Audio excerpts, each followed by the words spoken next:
We wouldn't go till the end of this week before we shut down everything and said, we're going to figure out why this is happening and we're going to stop it. And yet President Biden knows why this is happening.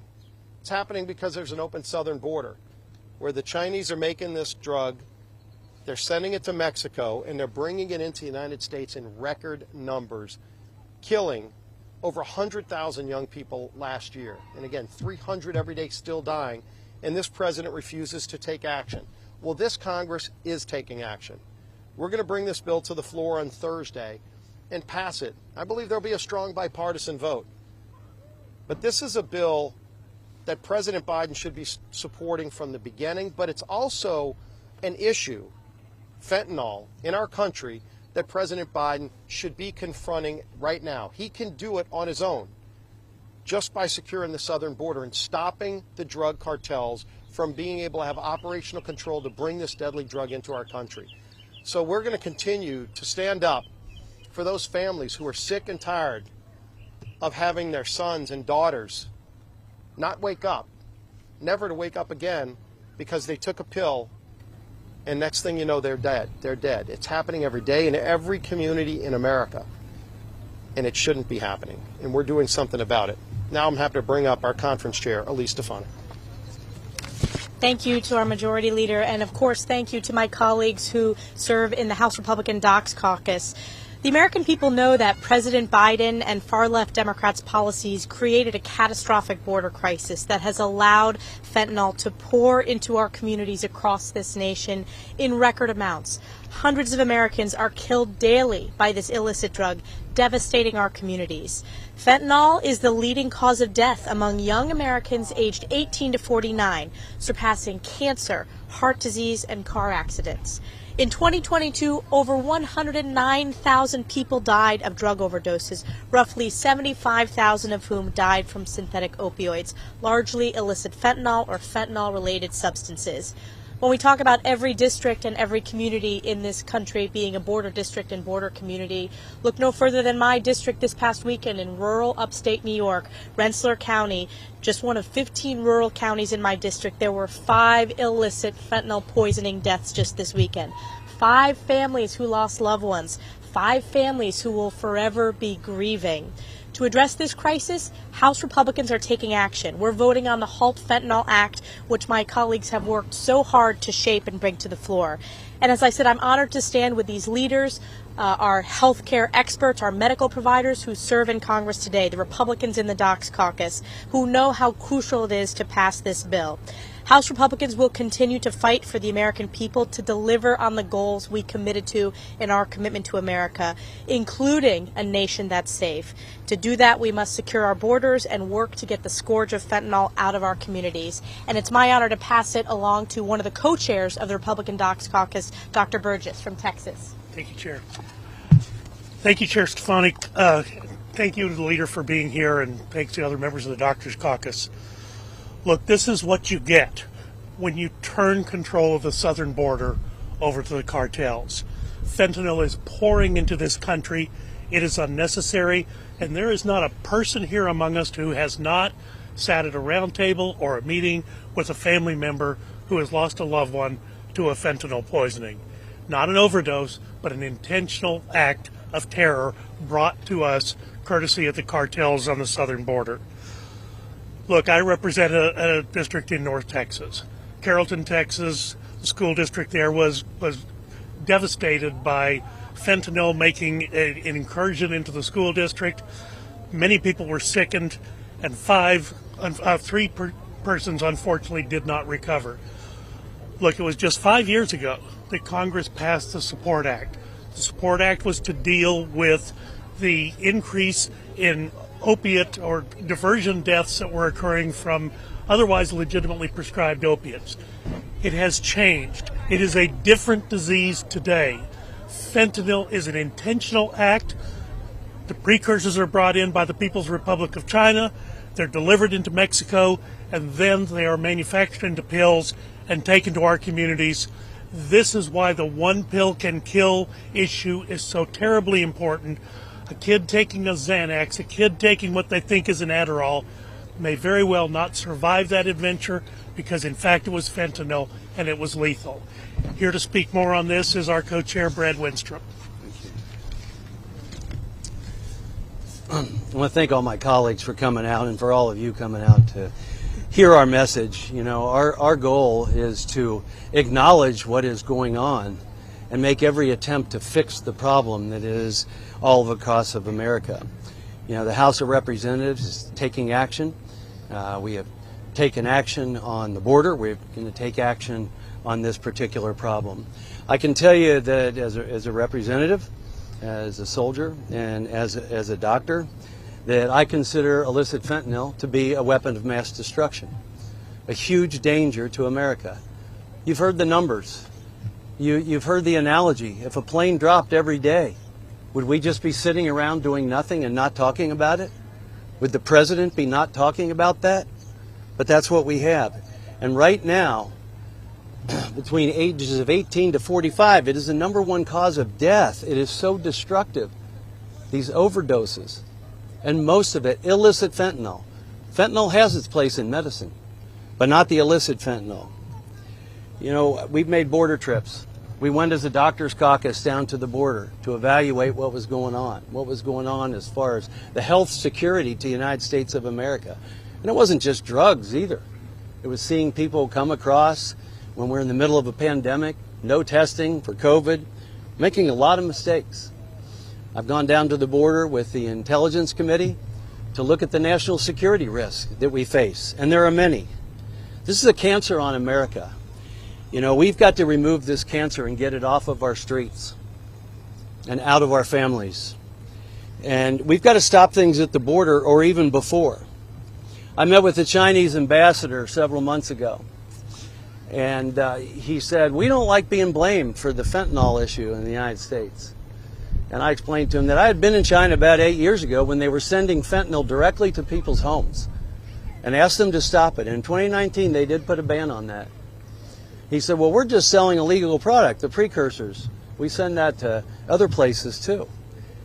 And I said, well, that's fine. I'll tell you what, we'll work with you on that. We'll work with you on tracking where you're sending these precursors. We'll work with the Mexican government as well, if that's what it takes. He didn't want to go there. And here we have this situation. So I'm reintroducing this week something I introduced on the last term.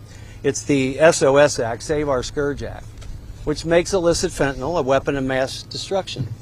And it will address the precursors coming from China, going to the cartels. It will work with Mexican military and their counter-drug agencies. It will assess trafficking and see what we can do as a government in the United States of America, both federal and state, to try and address these issues. The Department of Homeland Security uses the definition that we use in this bill for a weapon of mass destruction. It's a weapon that can kill or injure many people simply through dissemination. No one can argue that that is what fentanyl is doing. That is exactly what it is doing. Right now on this bill, unfortunately, you don't have any Democrats. Hope to try and get some Democrats on this bill. Look, this is an American issue. This is an issue that should be uniting all of America across the board because every family in America knows somebody or has someone in their family that's been affected. This is not Republican or Democrat. This problem does not discriminate on one party or another or one ethnic group or another. This is an American problem that we hope to solve. And if the American people help speak up with us, maybe we'll get some action from those that aren't paying attention to it here in the government. And with that, I'd like to turn over to Dr. Murphy. Thank you guys for coming this afternoon. I want to thank my co-chairs, and I want to thank Representative Stefanik and Scalise for coming out and supporting us today. You know, this administration has had many self-inflicted crises. The crime wave, or inflation, but now, in my opinion, the opioid epidemic is our nation's greatest domestic threat. We've heard that 110,000 Americans died last year. There's no demographic. It's not white, it's not black, it's not rich, it's not poor, it's not north, it's not south. I would submit that one of you today in this crowd has either known or knows somebody who's died from an overdose of fentanyl. I've known 9 young men with whom my kids went to church, went to school, did scouts, who have died from an overdose. It is an absolute national tragedy. You know, the journey began 30, 40 years ago with the overprescribing of OxyContin. It started then. That was an absolute legal drug. But we got hold of that. We curtailed overprescribing in the United States, only sadly enough to be supplanted with illicit fentanyl.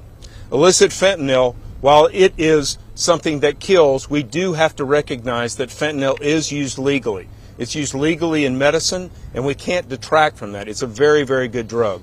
But it's the changes that are put forth with the base products that come from China which kill Americans. Just for an example, guys, I want you to understand a gram weighs about the size of a small paperclip. So 2 milligrams, 2/1000th of a gram, is a lethal dose of fentanyl. Imagine that. Just think about that difference in the weight and what can kill an American. The DEA noted that they seized over 400 million doses last year. So how do we stop this? How do we stop this absolute scourge on America? China has declared war on the United States. China is killing Americans on the street today. And the fact that they are complicit with this is not deniable. Precursors are coming from China. It doesn't matter what the Communist Party says they're doing. They are allowing these to come in and kill Americans every day. What happens then? Through the southern border, through other ports of entry, our drug cartels are feeding this poison onto the American streets. So with the initiatives put forth by Republicans, sadly, Republicans, to try to beat this scourge, number one, we need to close our southern border. We've all been to the border. We've seen the pack mules, the kids carrying fentanyl in their backpacks when their parents have been ransomed. If they don't come back, they kill their parents. We know that's happening. Second, we have to put those in prison who are distributing fentanyl because it is absolute murder. Enough of the soft-on-crime prosecutors and DAs in this country. And lastly, China needs to be held accountable. They're trying to destroy this nation from within, and we simply cannot allow it. I'm thankful for my Republican colleagues for standing behind the initiatives and legislation that we're putting forth to hold these three groups accountable so that we can end the scourge on this country. Thank you, and I guess we'll yield back for questions, as it were, or how we want to do it, guys. Did you want to say something? Did you have something? You want to speak? Do you want to raise the mic? Thank you. Representative Miller Meeks from Iowa and also a member of the DOC caucus. As one of the newer members of Congress, I would say what surprises me most, it's astonishing to me that this is not a bipartisan issue. The opioid crisis was an issue that both parties came to work together on, put forth policies, put forth prescription drug monitoring programs, other things to address overprescribing, to address pain management. But on this issue, because I suppose it's coming across an open southern border, there is not bipartisan support. Each of us come from states who had to address drug issues, whether it was synthetic marijuana in Iowa and all of its analogs, bath salts. Never thought I would be addressing something like bath salts when I was the director of a Department of Public Health. On this issue, on fentanyl, synthetic fentanyl, we should be addressing this issue bipartisan because it is a poison that is poisoning the youngest, 6 months old, all the way up to the oldest. We should work in a bipartisan fashion in order to address this, and I would encourage you, because as you've heard, you all know someone who has died of fentanyl poisoning. I would encourage you to ask representatives from every district, from every persuasion, to support the Halt Fentanyl Act so we can get a handle on the opioid crisis. Thank you.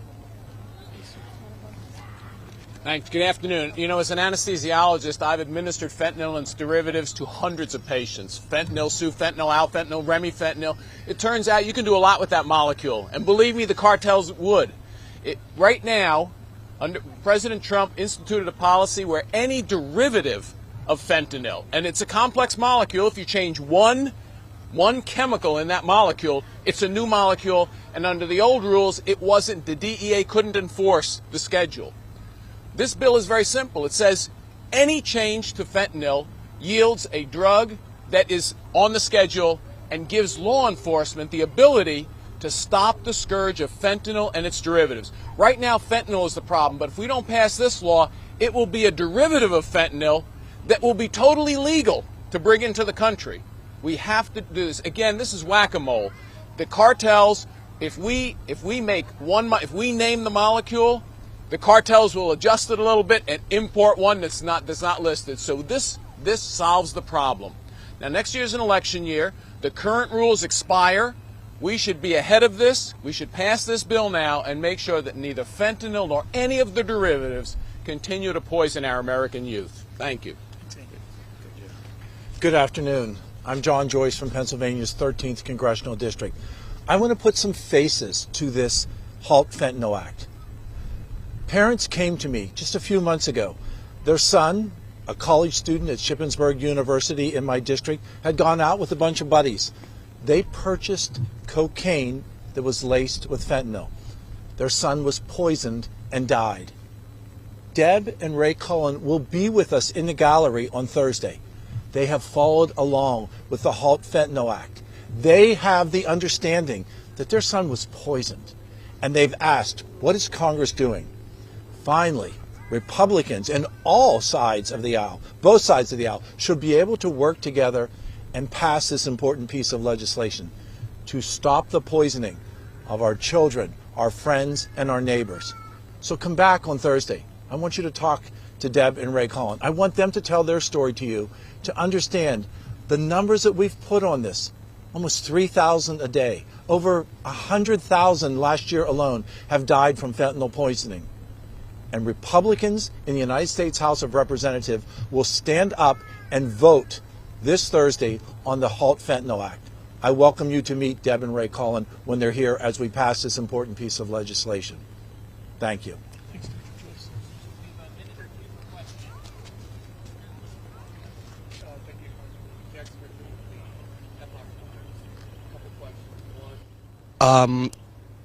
Will there be legislation that would allow the President of the State Department to sanction China for its involvement in the illicit fentanyl trade?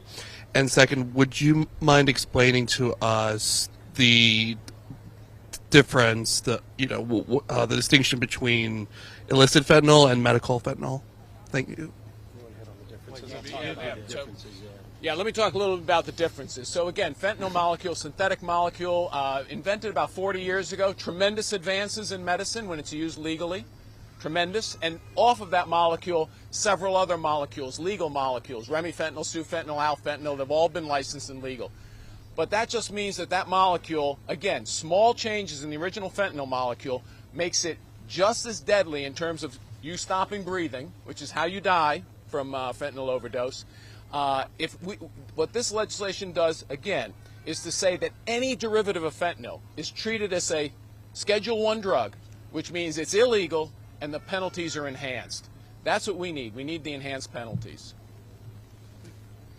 Regarding sanctions, we put together a select committee on China that's looking into a lot of threats that China poses, specifically the CCP. And Chairman Gallagher, if you look at the hearings that they've had a number of hearings, very bipartisan. Both Republicans and Democrats on that committee have been very serious about looking at not just the military threats, but the threats that are here domestically that are posing serious problems to our country, fentanyl being one of those. Tomorrow they're going to come out with their first report. It's a list of recommendations that standing committees will look into in terms of looking at legislation. They're not an authorizing committee, so the select committee will make recommendations. This is just the first round of recommendations they're going to be making tomorrow. I'm not sure if anything specifically on fentanyl will be part of that, but clearly the threat that fentanyl poses as it comes into our country through Mexico but from China will be one of the things that they're looking into. Thank you. So I know you're saying that the bill is likely to get bipartisan support. A handful of Democrats have also said they're interested in supporting it. Can you speak to us to why there's no Democratic co-sponsors, and what was your outreach like in terms of getting them to? So the bill came through the Energy and Commerce Committee. I can't tell you why no Democrat was a co-sponsor. I will tell you from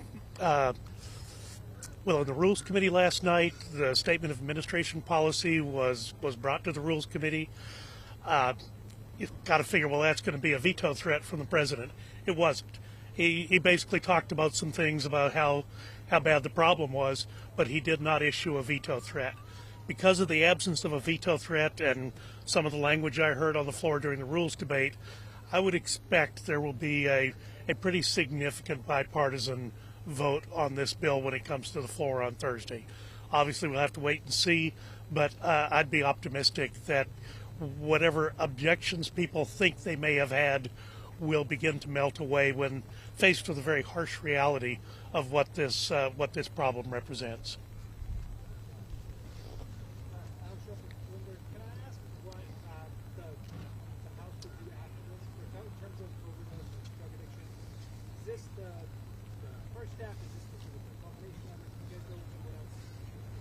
Because Brett, you talked about other bills as well.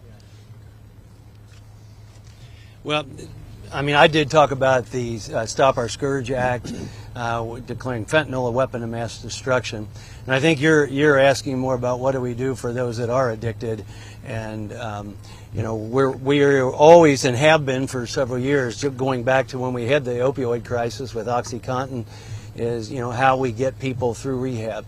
Look, I've always addressed the issue that we faced.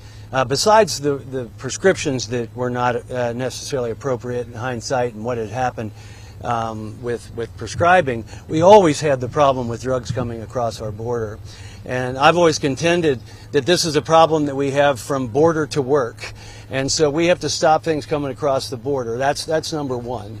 And then number two, we have to prevent people from ever starting as best we possibly can and handle those that are actually distributing these drugs into our country and make sure that they get jail time and that they're not back out there just doing this again and again and again. And then, you know, when we get people into rehab, they have to have somewhere to go afterwards. And so we have to make sure that people that come out of rehab have an opportunity to regain society. Otherwise, very often they end up just back where they were.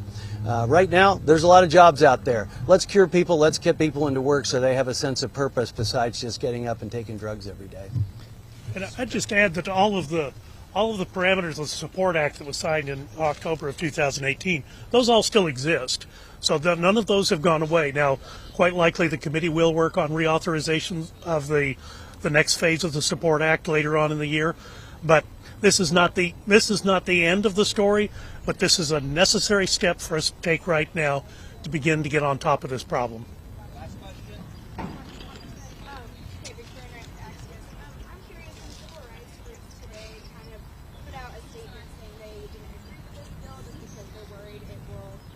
Result in more incarceration of people, insert analogs of fentanyl that aren't as strong as fentanyl.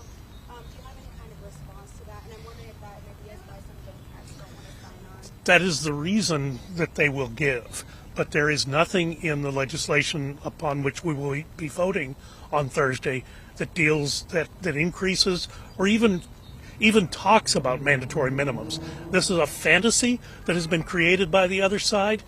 And quite honestly, the problem is so severe, I frankly don't understand why they've created this diversion. Thank you all. All right. Thank you, guys. Thanks. Thank you.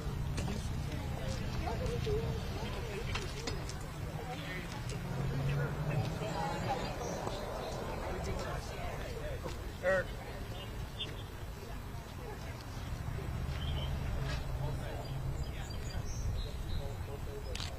Melissa, you grab those two young men and bring them over here.